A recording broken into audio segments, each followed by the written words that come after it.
পুরুষ মানুষ অনেকটা খেজুর গাছের মতো, আদর পায় না, যত্ন পায় না, কেউ পানি দেয় না, সার দেওয়ার প্রয়োজনও কেউ মনে করে না। গোড়ায় মাটি দেয়া সেটা তো বিলাসিতা।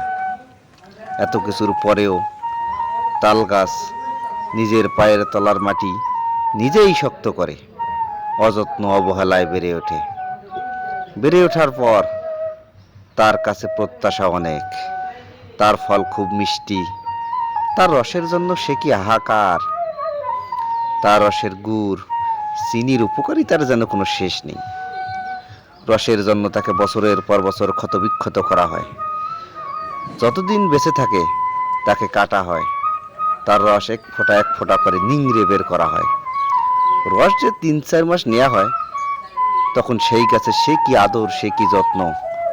রস নেওয়া শেষ হলে তার আর কোনো কদর থাকে না, একাকী অযত্নে পড়ে থাকে। জীবন শেষ করার পরও তাকে জ্বালানি কাঠ হিসেবে কাজে লাগানো হয়, মাছ ধরার ফাঁদ হিসেবেও ব্যবহার করা হয়। কিন্তু খেজুর গাছ কোনো দিন কোনো অভিযোগ করে না, প্রতিবাদ করে না, কারো কাছে কিছু প্রত্যাশাও করে না, ভালোবাসাও চায় না। শুধু ফল দিয়ে যায়, রস দিয়ে যায়, আর মাথা উঁচু করে বেঁচে থাকে পরিবারের পুরুষ মানুষটির মতো। কিন্তু সব পুরুষ খেজুর গাছের মতো হয় না।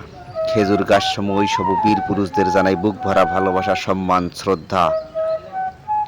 সবাই ভালো থাকুন, সুস্থ থাকুন।